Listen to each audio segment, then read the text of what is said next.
नमस्कार दोस्तों, मैं अमृत। आज सीधा मुद्दे पर आते हैं। मैं क्यों कह रहा हूँ कि जीएसटी सिस्टम हमारी वर्क लाइफ बैलेंस बिगाड़ रहा है। आज मैं आपको बताऊँगा वो आईटीसी नोटिस का रूट कॉज एग्जैक्टली कहाँ छुपा है और इसका सॉल्यूशन क्या है। पिछले वीडियो में बहुत से व्यूअर्स ने अपने एक्सपीरियंसेस शेयर किए। अगर आपने पार्ट 1 नहीं देखा तो आई बटन में लिंक मिलेगा। जब जीएसटी आया था तब वादा था टेक्नोलॉजी एरा का, लेकिन सच्चाई ये है कि कानून तो मॉडर्न है पर जो सिस्टम बना वो आज भी पुराने ढर्रे पर चल रहा है।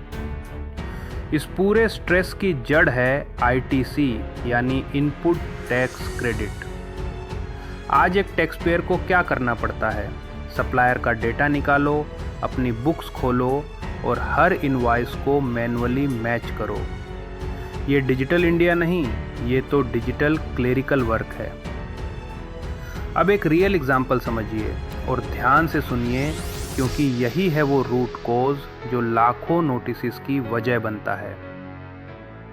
मान लीजिए मैंने अप्रैल 2024 में 1 लाख रुपए की परचेज की। सेक्शन 16 की कंडीशंस पूरी नहीं हुई, माल देर से मिला या पेमेंट पेंडिंग थी, इसलिए उस महीने आईटीसी क्लेम नहीं किया।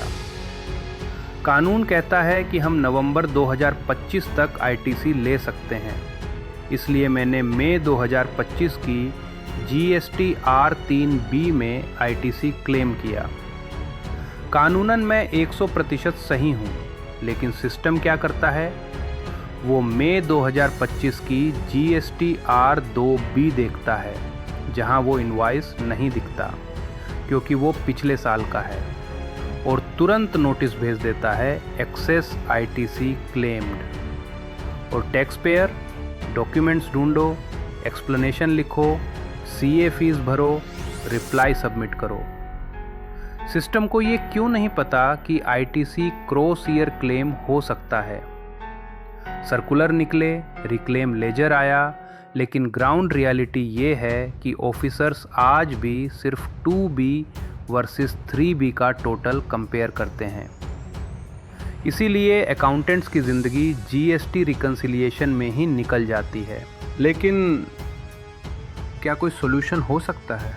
हाँ, और यहाँ है वो सिंपल चेंज जो लाखों टैक्स पेयर्स की ज़िंदगी बदल देगा। सरकार को कॉम्प्लेक्स फॉर्म्स छोड़कर एक सिंपल परचेज रजिस्टर सिस्टम लाना चाहिए।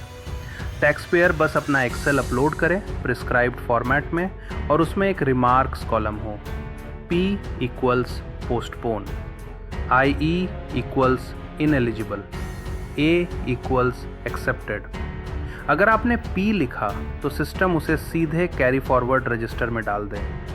अगर IE लिखा तो वो इनवॉइस फॉर्म 3B में जाए ही नहीं, और अगर A लिखा तो पोर्टल सप्लायर का बेसिक KYC चेक करे, रिटर्न फाइलिंग स्टेटस देखे और टैक्स पेमेंट हिस्ट्री वेरीफाई करे।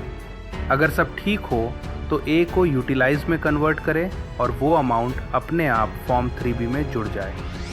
अगर कहीं डिस्क्रिपेंसी मिले तो सिस्टम ऑप्शन दे, वेरीफाई करें या कैरी फॉरवर्ड में डालें। यही सिंपल लॉजिक पूरा प्रॉब्लम सॉल्व कर सकता है। लेकिन सरकार को डर है डेटा मैनेजमेंट और सर्वर लोड का। इसी डर की वजह से उल्टा मॉडल अपनाया गया, बायर से मैनुअल कंप्लायंस, जिससे अननेसेसरी नोटिसेस, अपील्स और दौड़ भाग बढ़ती है। अब इम्प्लीमेंटेशन की बात करें, और इसमें इनवॉइस नंबर फॉर्मेट सबसे इम्पॉर्टेंट रोल प्ले करता है। अगर सप्लायर अलग फॉर्मेट लिखे और बायर अलग तो मिसमैच नेचुरल है, तो सरकार क्यों नहीं एक स्टैंडर्ड फॉर्मेट मैंडेट करती? इसे और स्मार्ट बना सकती है। जहां ई इनवॉइस या ई वे बिल एप्लीकेबल है, वहां पोर्टल को एक separate independent unique invoice number generate करना चाहिए, जो IRN और ACK नंबर से पूरी तरह अलग हो। सप्लायर को यही यूनिक इनवॉइस नंबर अपने बिल पर प्रिंट करना चाहिए, ताकि बायर, सप्लायर और डिपार्टमेंट तीनों के लिए एक कॉमन रेफरेंस रहे। जहां ई इनवॉइस नहीं है, वहां सिंपल SMS/WhatsApp बॉट हो। सप्लायर बस ये टेक्स्ट भेजे, buyer GSTIN_invoice no_date। Portal auto unique invoice generate करे, सप्लायर वही नंबर बिल पर प्रिंट करे। Simple e way bill SMS type system जो अभी भी चल रहा है, मिसमैच ऑलमोस्ट ज़ीरो। अब IMS पर बात करते हैं, गवर्नमेंट की लेटेस्ट अचीवमेंट। हाँ, IMS एक अच्छा स्टेप है, लेकिन सुनिए क्या है इसकी रियलिटी। वो सिर्फ सप्लायर डेटा देखने की विंडो है। ये मेरी बुक्स नहीं है। अगर मैंने IMS में किसी बिल को पेंडिंग किया तो मुझे एक्सेल में याद रखना पड़ता है। मतलब मेहनत वही की वही। हमें प्रोसेस नहीं, सॉल्यूशन चाहिए। कुछ लोग कहेंगे बैंकिंग आसान है, GST कॉम्प्लेक्स है। मैं मानता हूँ GST कॉम्प्लेक्स है क्योंकि चेन वैलिडेशन होती है, लेकिन सवाल ये है इस कॉम्प्लेक्सिटी को सॉल्व कौन कर रहा है, गवर्नमेंट सिस्टम या हम अकाउंटेंट्स एक्सेल में। अगर UPI पूरे देश में ट्रांजैक्शंस हैंडल कर सकता है, अगर बैंकिंग सिस्टम करोड़ों पासबुक्स मैनेज कर सकता है, अगर YouTube हर वीडियो का माइक्रो लेवल डेटा ट्रैक कर सकता है, व्यूज़, जेंडर, रिटेंशन, तो GST पोर्टल सिर्फ टेक्स्ट और नंबर्स वाला डेटा क्यों नहीं संभाल सकता। प्रायोरिटी, टेक्नोलॉजी वहाँ लगती है जहाँ सरकार को फ़ायदा हो।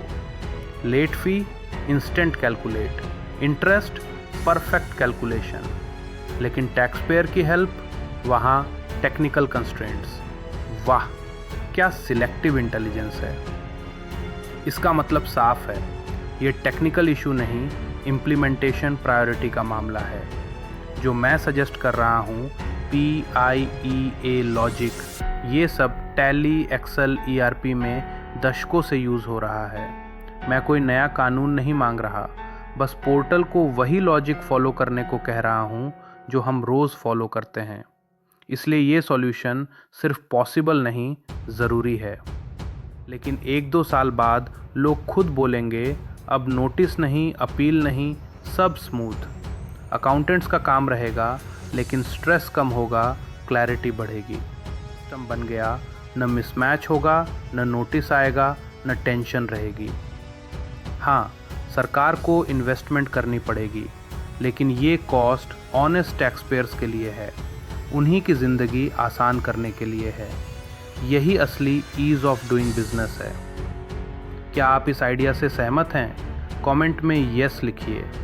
और नेक्स्ट पार्ट में मैं आपको एक शॉकिंग ट्रुथ दिखाऊंगा। फॉर्म 3B, यदा यदा हि धर्मस्य ग्लानिर्भवति भारत, अभ्युत्थानमधर्मस्य तदात्मानं सृजाम्यहम्। जब व्यवस्था बिगड़ती है तब सुधार ज़रूरी होता है। मैं हूं अमृत, लर्न विद अमृत से। मिलते हैं अगले वीडियो में।